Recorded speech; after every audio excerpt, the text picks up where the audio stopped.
if Will Muschamp's coaching career at South Carolina is going to be revitalized, it's going to be because of Mike Bobo. I mean, 110%. Because I think I'm actually kind of high on the defense this year, Alex. I think you have talent on the defensive side of the ball. But Mike Bobo figuring out the offense, and I hate to say this, but I've said it before this offseason, he's going to be trying to squeeze blood out of a rock this year. When you look at just the weapons they have or lack thereof, the questions at wide receiver, you lose Marshawn Lloyd for the season. Now you've got Colin Hill as your starting quarterback, which I want to talk to you about in just a second. But I want to ask you first because I'm not sure how familiar you would have been with him. But again, you were at Carolina 05 to 08, and Mike Bobo was obviously the OC at Georgia. And again, you were an offensive guy, so I doubt you studied a lot of his playbook or anything, but you just get to know guys. There's a lot of familiarity there. You know who their OC is and stuff like that. When Mike Bobo got hired and got the job, what did you know about him from his days at Georgia and just as an offensive coordinator? So I knew he was Georgia. He was 07 to 14. He was there a long time. I think he was there like 01 to 14. Like he was there a long – he coached David Green. I mean, he was okay. He's been known as a quarterback whisperer because he coached guys like Green, Stafford, Joe Cox, if you want to throw him in there. I mean, he's our wide receivers coach now. But Aaron Murray. I mean, he coached a lot of big quarterbacks there. Yeah. So, like, I think at the end of the day, like, it's funny you say that because my neighbor – was a Georgia grad. And like the day we hired Bobo, like I was out there talking to him and he's like, that's a hire. And I was like, yeah, we'll kind of see what happens. And his only comment was there was a lot of Georgia people that were very happy to see him go to Colorado State. And so like, I think,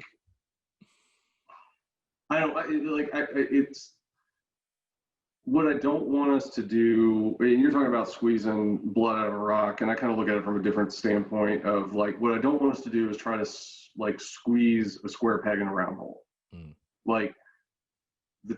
So you bring somebody in like Luke Doty at quarterback, who's just a spring athlete, right?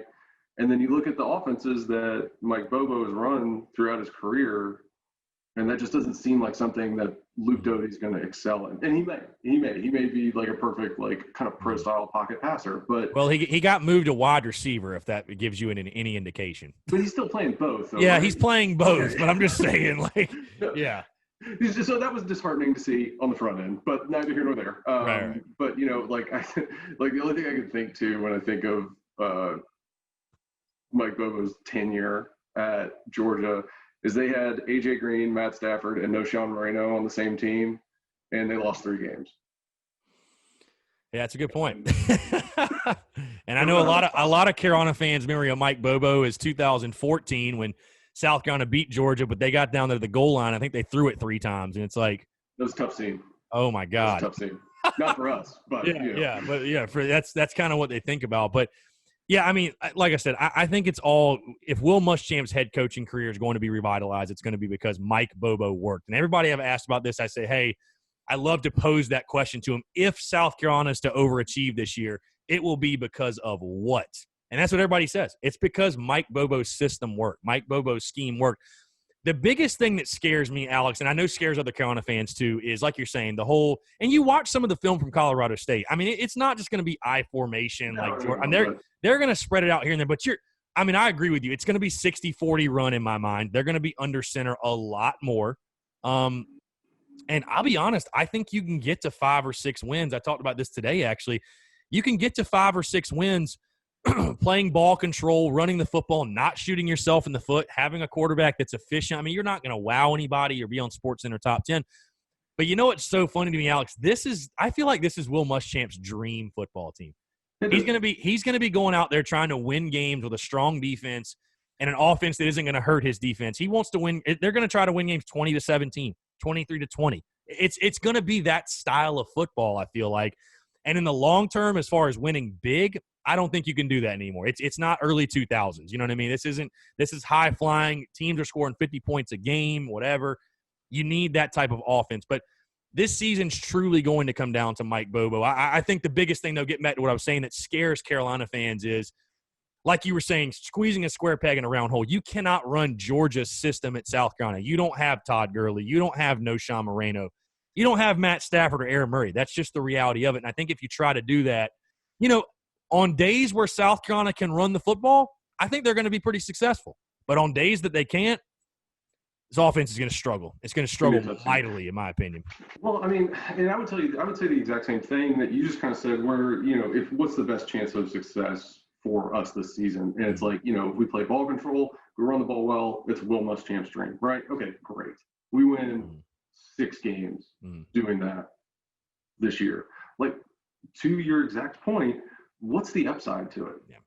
Like, are we going to have the Georgia recruits or the Alabama recruits or the Southern Cal recruits when they were in that system? Like, those same type of guys that you need to be successful in that system. Right. And it's like, again, you know, our program isn't at a level to recruit with those types of guys.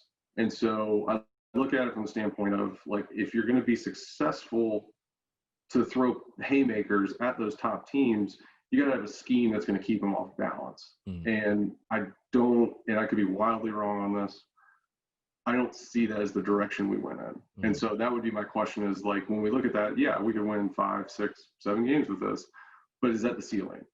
Well, that's something I bring in boatloads of 5-stars on the offensive line to get a huge tight end, you know, big quarterbacks. Like, are we going to consistently be able to put those types of things together to make that system work? Or the way that I look at it is, like, you go and get somebody. These are bad examples, obviously, because they're both playing wide receiver now. But you go get somebody like a Dak, or you go get a Luke Doty, and you build something around those guys. Right. Or even Helinski to some extent. You know, we were talking about this last year. I think it was after the Tennessee game, when it was just like, and, you know, I'm still of the opinion he was basically hurt the entire year after. Oh, he was. No, he 100% was, for sure. Yeah.